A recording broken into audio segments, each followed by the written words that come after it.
Hello DSci2000. In this video, I will be going through data manipulation using T-SQL. Here's the usual objective slide. Please pause and read before proceeding. So let's start talking about data manipulation with SQL. First thing I want you to do is this. Go to your DSci2000 folder. Open up your Unit 5 folder. And right-click on a blank spot in this folder. And go to New Text Document.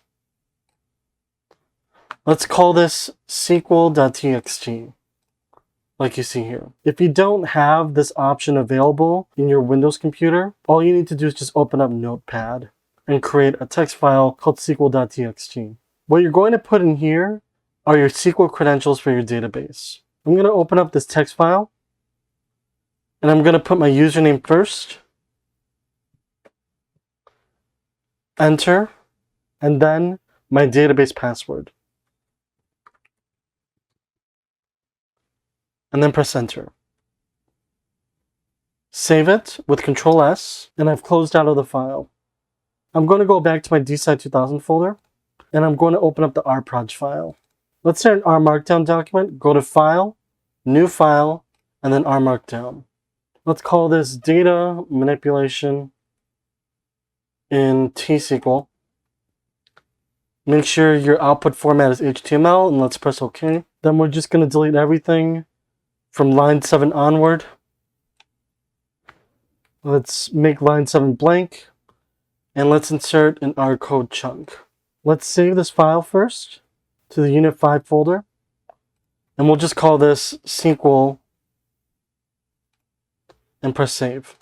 Next, we're going to knit this document to create the HTML file. We have the HTML file now, and what we're going to do is we're going to add and commit both the HTML file and the RMD file. Go back to your DSci2000 folder, right click, go to Git Bash here, CD to Unit 5, and then git add SQL.rmd, SQL.html, then do a commit.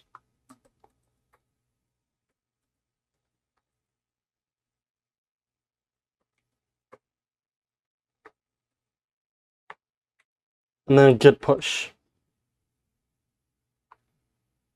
Let's minimize that for now. Okay, so it's been a while since we have used SQL in this class. Let me remind you of how we had connected to SQL earlier in the semester. Let's go to the bottom right in RStudio, and let's go to the DSci2000 folder. We had done this last time in Unit 2, so let's open up Unit 2 and go to code.r. What I want you to do is the following. Select all using Control-A, copy, and let's just close code.r and paste into here. And let's just delete some of these extra comments that I put here. We're going to be making some changes to this code because one of the things you should know is that recall that show prompt and ask for password, what they did back in Unit 2 was they opened up a dialog box in which you could type in your username and password. That will unfortunately not work for R Markdown because that is an interactive feature and R Markdown is not really meant to be interactive. We're going to have to get rid of our show prompt and ask for password functions. Remember, those came from the RStudio API package, so we'll just get rid of that. And for show prompt, remember that's going to be the first line of our SQL.txt file. And the SQL.txt file is located in the same folder as this SQL.rmd file. We're just going to use read lines with a capital L on SQL.txt and put a bracket 1. This is referring to the first line of SQL.txt. And our password is in the second line of SQL.txt. So we'll do the same thing as we did for UID, except make the 1 a 2. So we have our username, our password. Recall that this block of code right here is just initializing the SQL connection. We're removing our credentials from memory, and here we're pulling data from a SQL database. We're actually going to do a bunch of variations of this. So we're just going to delete this for now because we'll be doing it later anyway. And I'm going to put in 3 tick marks.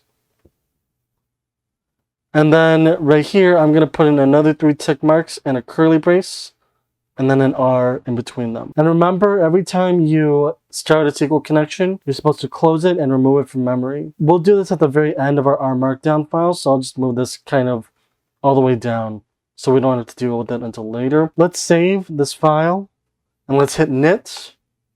Now ideally, all you should see is your code. If that's all you're seeing, you're good. That means that your SQL connection is working.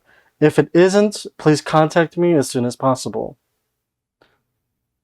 So now let's go through some data manipulation in SQL. So in prior lectures on data manipulation, we had used the cities and simulated MN salaries table. These are stored as 2 different tables in our SQL database. We don't have to read them in like CSVs as we did earlier. They're just stored in the database. These tables are called unit4.cities and unit4.simulated MN salaries. Recall in Unit 2 that I had introduced you to SQL Fetch. SQL Fetch was a function that we used to pull the entirety of a single table. SQL Fetch is only limited to R. If you wanted to actually write SQL Fetch as a SQL query, what you would do is select star from your table name.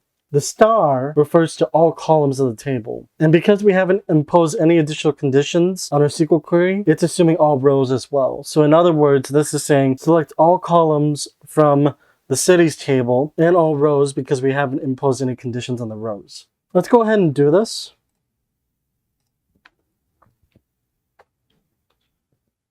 So in this situation, I am selecting all rows from a table. Let's add in our code chunk. What we're going to do is SQL query, channel, then select star from unit4.cities, and we're going to add in a few additional arguments. We're going to add in as.is equals true. You might be wondering why I'm making you do this. The reason why is that when you pull data from SQL into R might reinterpret some of the values that are in your table, which you don't want to do. You just want to know what's in your SQL table. So just make sure you stick as.is equals true on your SQL queries.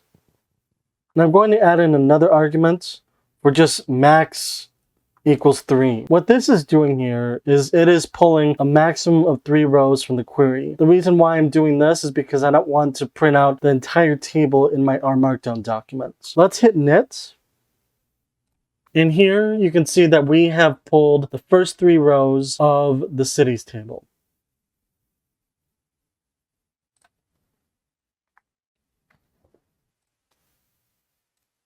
Next, let's talk about filtering. With filtering, remember that in dplyr, what we had done was we had filtered for all rows of simulated MN salaries where sex was F, year was 2008, and race was white. In the SQL query, you would throw all those same conditions in what is known as the where clause. The where clause is what is used for filtering. In other words, what this query is doing is as follows. We're going to select all columns from unit4.simulated MN salaries where sex is F, and years 2008, and race is white. So the where clause in a SQL query is where you indicate your filter. Another thing you should know too is that SQL will require single quotations when you are referring to strings rather than double quotations. So make sure when you're using strings in SQL that you only use single quotations. Let's go ahead and do this in our Markdown. So we're doing filtering. Let's add in our code chunk. We're going to do SQL query channel, select star from unit4.simulated MN salaries where year equals 2008 and sex is F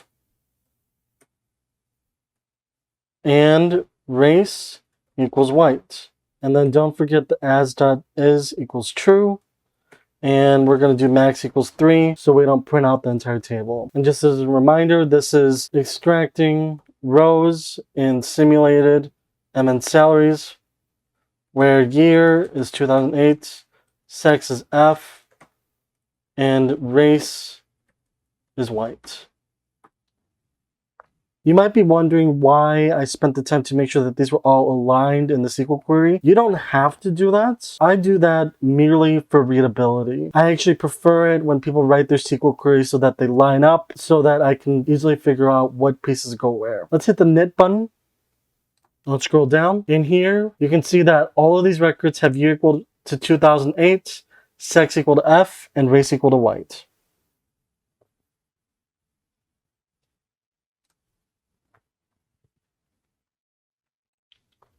In SQL, note that what we called NAs in R are called nulls in SQL. If you want null records or you don't want null records in SQL, you would either use the expression is null or is not null. For example, in dplyr, one of the examples I gave you was filtering for rows where sex is F and sex is NA. In SQL, you would throw those conditions in the where clause as you see here, and if you want sex to be NA, you just write or sex is null, as you see here. I will let you do this on your own. Let's talk about renaming of columns. We had renamed the ID column to new ID. In SQL, how you would do that is you would throw your column name in the select part of the query as you see here. And then if you want to change its name, you use as the new name. So this is in fact changing the ID column name to new ID. One of the things you're going to have to learn about SQL that's a little bit annoying is that if you want a column without using the star, you actually have to explicitly specify that you want the column in there. So if I just want to change ID to new ID, I have to manually specify every other column that I want to be in the select query. I can't just use something to refer to every other column then ID. I have to explicitly state what columns I want. So this is just one of those annoying things about SQL, is that if you want a column, you have to explicitly state it. And queries can be quite long with having to state every single column. Let's go ahead and do this in R. So here we are renaming columns. So we are going to rename ID to new ID and keep all other columns, such as salary, sex, and race. Let's add in an R code chunk. So we're going to do SQL query, channel, select ID as new ID,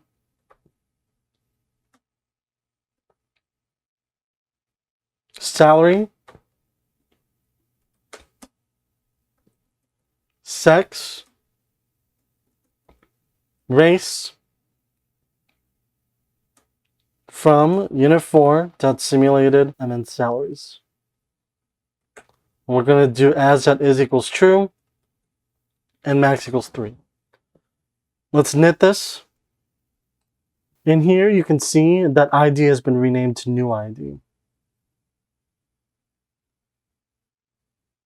Let's talk about selection of particular columns. In dplyr, this is what we did to select only the year and salary columns of simulated MN salaries. In SQL, you just specify that those are the only columns you want in the select clause of the SQL query. Let's go ahead and do that.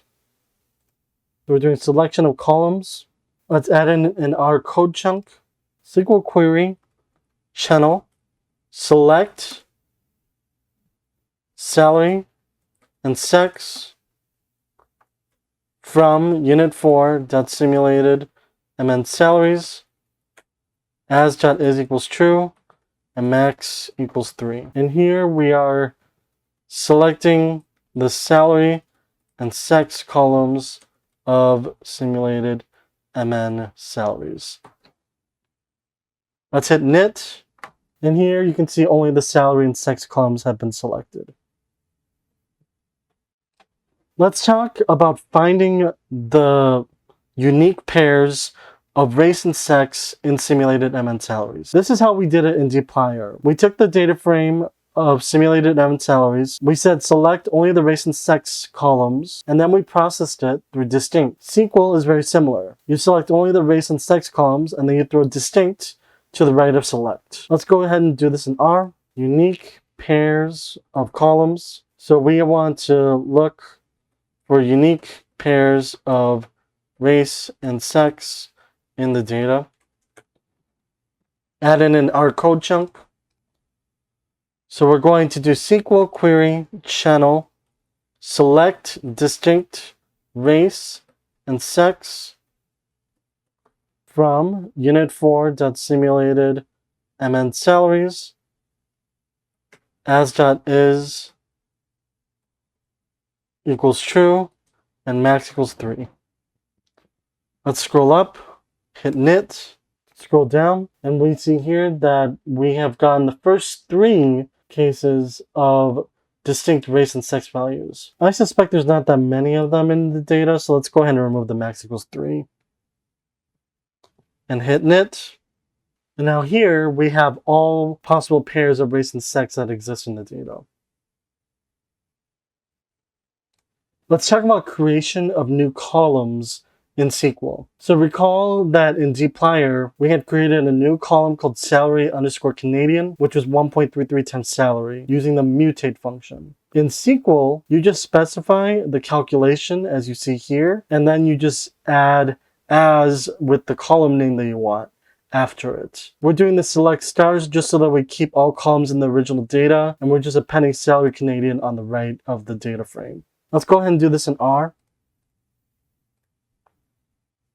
So we're doing calculated fields.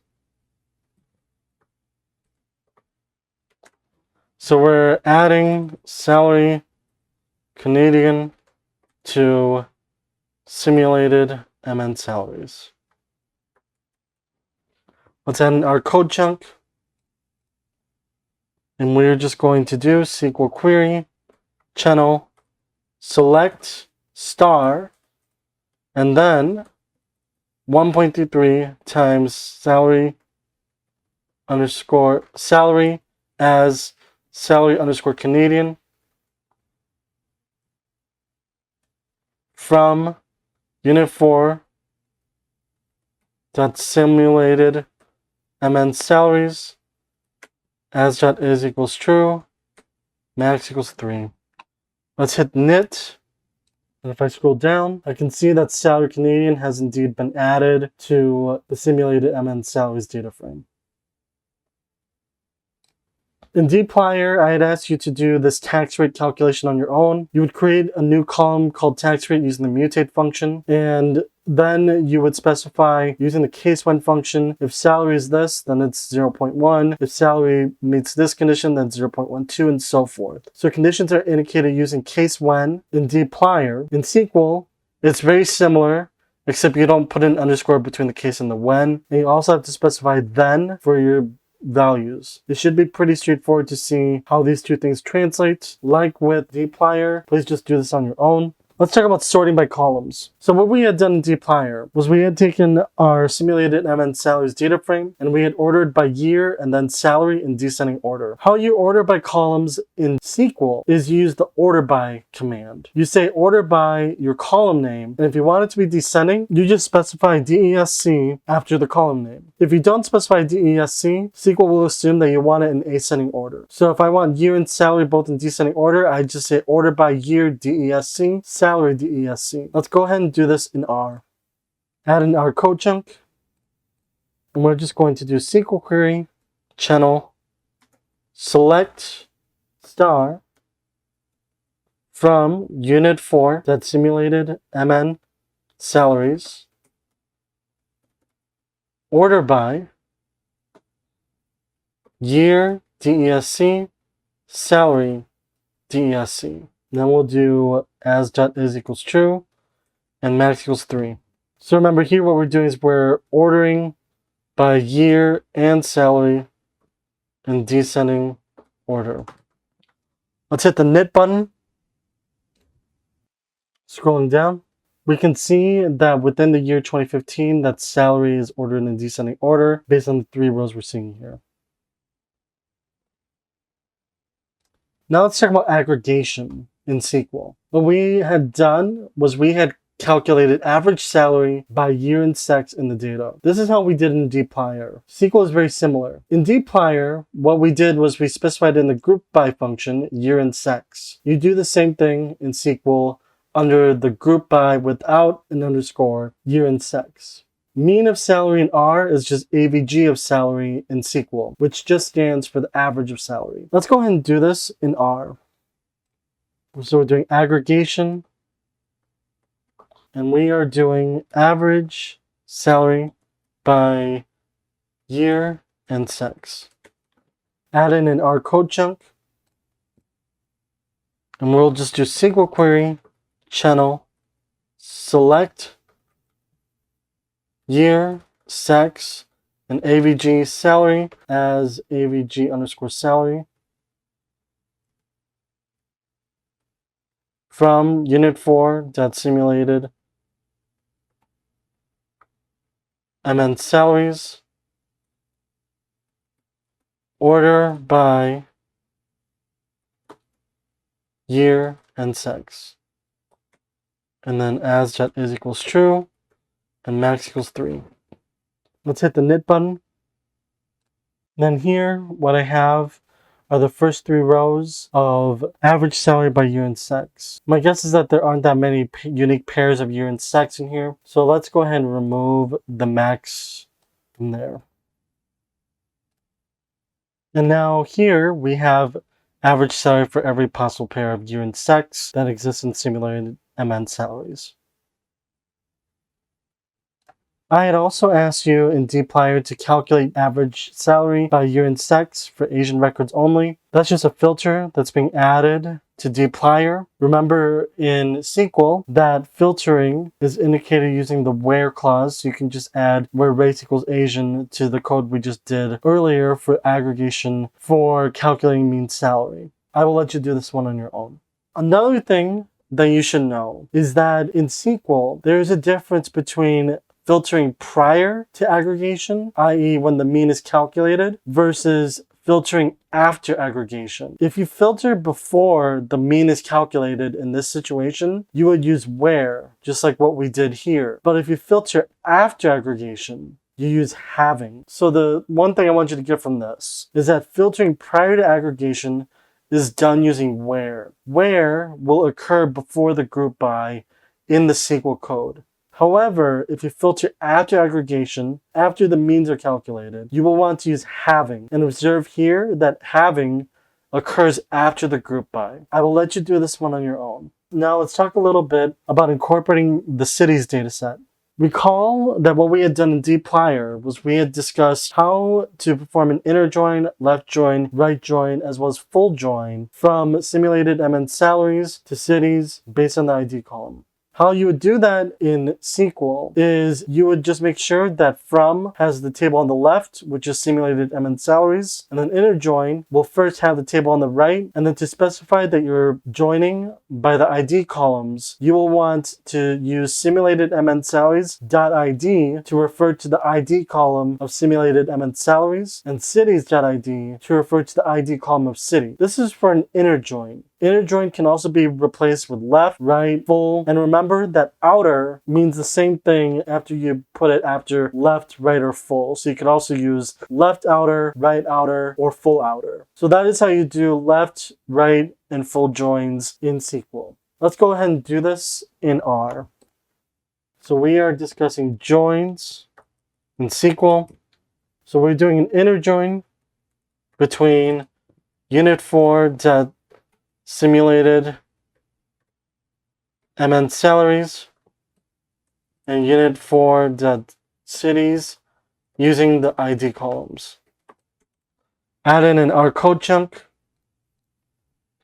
We're going to do SQL query, channel, select star from unit 4.simulated MN salaries, inner join unit 4.cities on simulated MN salaries .id equals cities.id. Let's just do as.is equals true and max equals 3. Let's hit knit. Let's scroll down. And here you can see that what we've done is we've appended city to the simulated MN salaries data frame.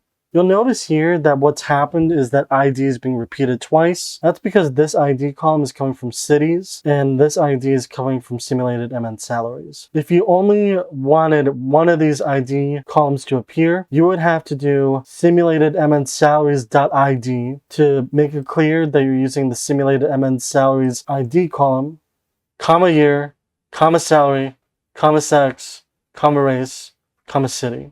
Let me just demonstrate that for a second. So you would have to do simulated MN salaries.id, comma sex, comma race, comma salary, comma city. Let's hit knit. And you can see that now ID is no longer being repeated. Here's one point that will be mentioned in the slides very soon. Here, I could not just type ID. I had to explicitly specify it was the ID from simulated MN salaries. The reason why I had to do that was because ID is a column name in both the simulated MN salaries and the cities table. If you don't specify which ID column you want, SQL will complain that you are ambiguously defining what column you are pulling from. So in this situation, I chose to only stick with the simulated MN salaries ID column. If I threw cities.id here, I would get the same results because I'm doing an inner join. And with an inner join, you're only showing the IDs that are in both tables anyway. So if I did cities.id, I would actually get the same result as what I get here. For sex, race, and salary, all three of those columns come from simulated MN salaries. They do not exist in the cities table. So that's why I don't have to specify that those three columns come from simulated MN salaries, because it is unambiguous where those three columns come from. Likewise with city. City comes from the cities table. It does not exist in the simulated MN salaries table. So that's why I could unambiguously just type in city. And that is essentially what the point of this slide is saying. However, one thing I will say is that as a best practice, it is a good idea to explicitly specify what tables your columns come from, so that when someone is digging through your code, they don't have to figure out what columns are in what tables. So here, I would actually recommend doing this.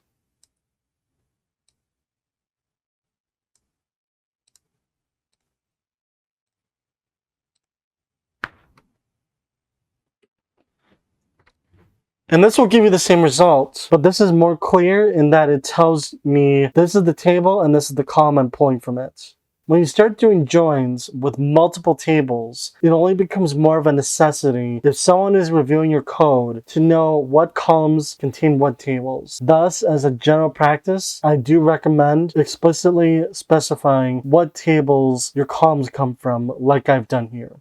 I just want to also mention that in my experience as a professional, that I have had plenty of experiences where I've dug through 200 or more lines of code, most of which contain columns that do not explicitly specify what tables they come from. Please do not be the person who writes code like that in SQL.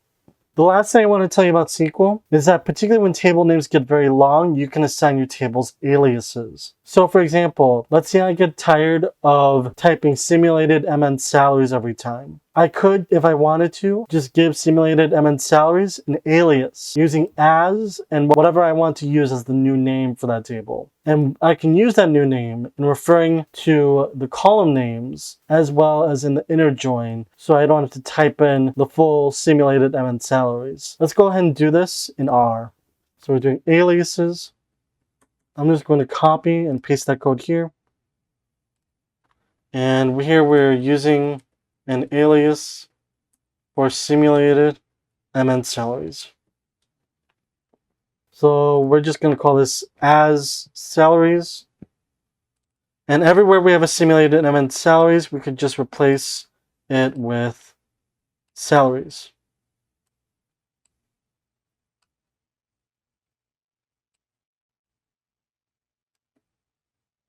Except for the from clause.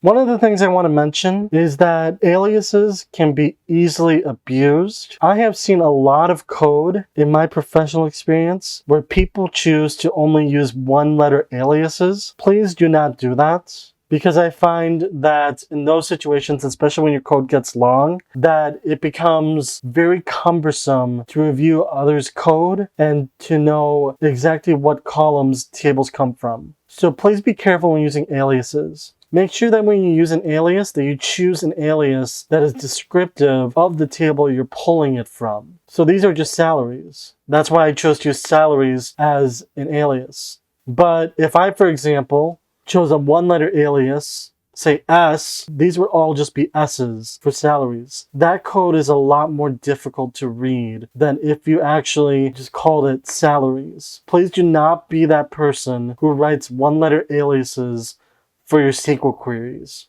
Let's hit the knit button.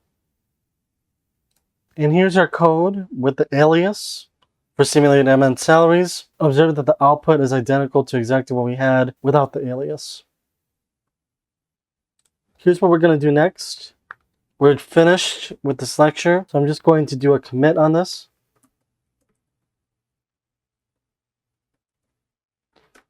And a push. Let's close Git Bash. Let's close RStudio. And we're done.